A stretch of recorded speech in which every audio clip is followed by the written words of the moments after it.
Welcome to the realm of intoxicating flavors and head-banging beer reviews. Today I have a very unique beer, and it's courtesy of a Beer Day with TK. What's up, everybody? It's the Ginger Yeti, and I'm checking in from home. It's a cold winter evening, and I'm about to try a beer that I'm not sure how old it is. It's at least from the 90s. Maybe the early 90s, maybe the late 90s, I'm not sure. I couldn't find much information on it. But this is the Billary Beer. And this is kind of a tongue-in-cheek jab at Bill and Hillary Clinton, apparently. I don't remember ever seeing this. I know there have been some presidential-esque beers in the past. There was Billary Beer, which is probably the most famous one. And that was made by Jimmy Carter's brother, President Carter's brother, Billy Carter. Now, President Carter just passed away recently, but in 1978, he signed H.R. 1337, which basically legalized home brewing, and it lifted all the restrictions in place from home brewing that were there since Prohibition. So without Jimmy Carter signing that, President Carter signing that, we wouldn't even be able to have things like this beer here, or my channel, or any of the beer channels out there, or most of the beers everybody drinks.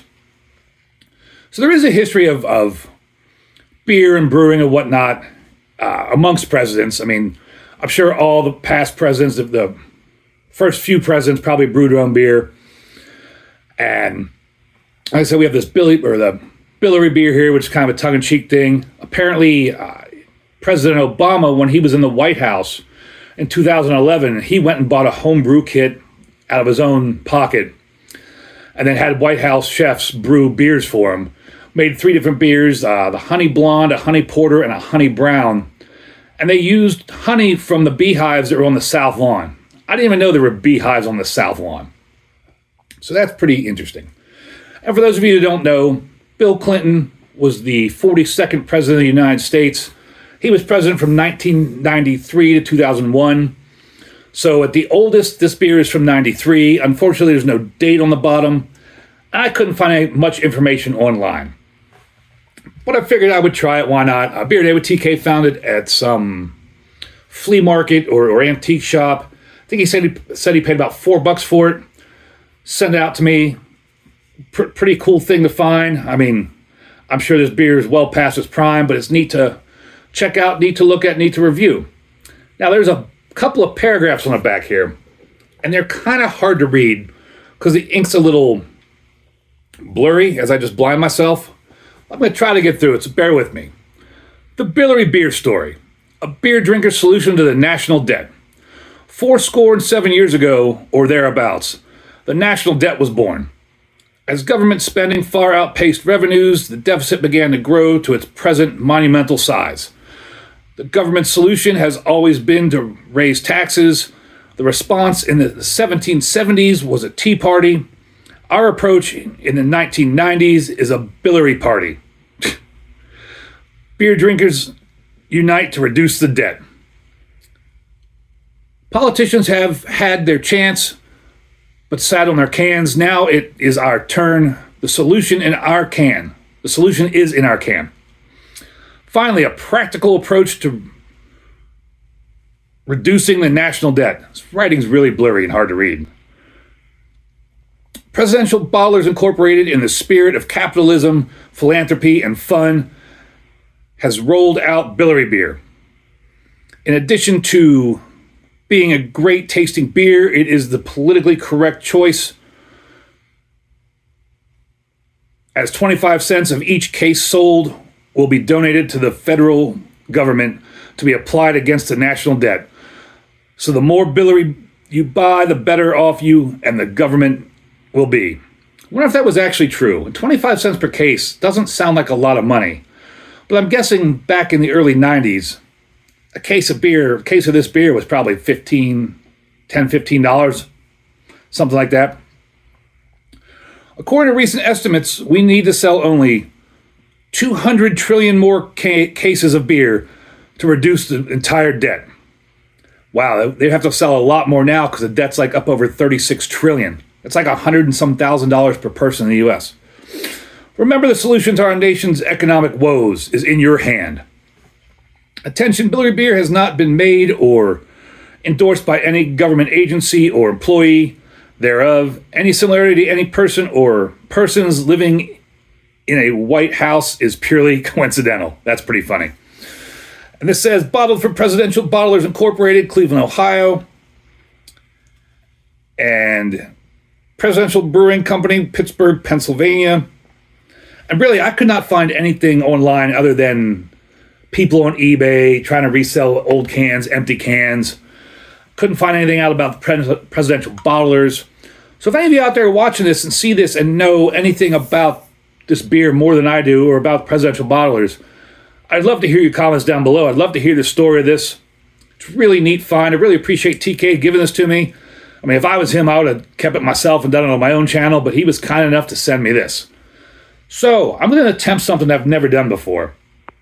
And since this is such a cool can, I'm going to make an attempt at opening it from the bottom.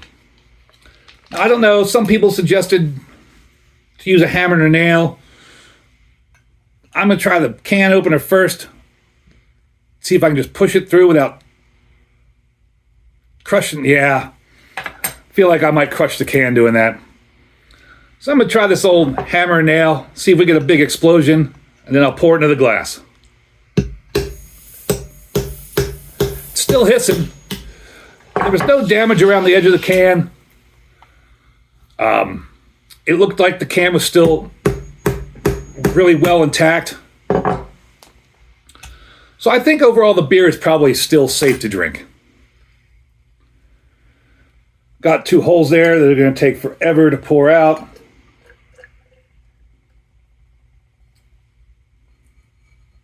Other than making a mess, that's not working very well. Now that I have a hole started, maybe I can open it up a little bit more. Never done this before, bottom of the can kind of deal, to try to preserve the can. Kind of smells fruity. There we go, it's pouring out a little better now. Have to wipe that can off. I don't want it to be all sticky and cruddy. Since I did make the effort to punch the bottom of it. This is pouring out a lot slower than I would have hoped for. But we're getting a beer out of it.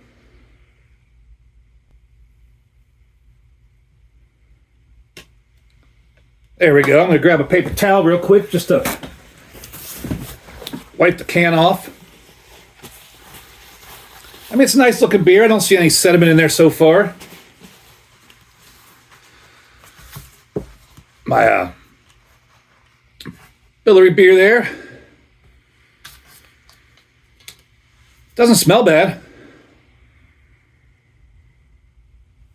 Just smells kind of like a lager beer. Well, here's to drinking what? What was this, 10, 20, 30-year-old beer, something like that? Cheers, everybody. Hopefully Billary doesn't kill me.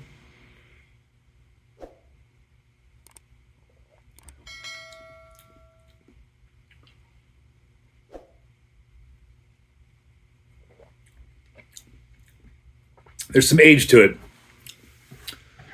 Like, when you go in your grandmother's basement and you can just tell things are old, it's kind of got that in the mouth. And as I was getting my nose down in there, kind of get a little bit of that old scent too, if that makes, I don't know if anybody even understands what I'm talking about, but kind of old, kind of musty, but it doesn't taste bad.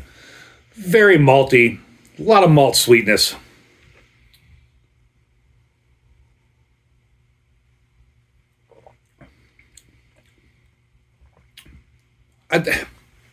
Maybe a hint of wet cardboard and some vanilla, but surprisingly, that beer held up really well.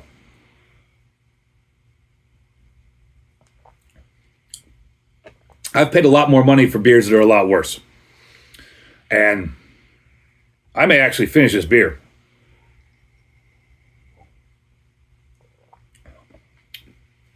I mean, what it's going to do is give me an upset stomach, right? But yeah, surprisingly, this beer is serviceable. It's drinkable. It's not bad at all. And who knows, like I said, who knows when it was actually canned. I mean, this could be 24 years old, could be 34 years old, but it held up. And again, there's like nothing on the can showing any damage to the seal or anything, so I think it's pretty safe to drink it. And if this is my last review, then you'll know what happened to me. But it's an adventure, and as always, embrace the adventure.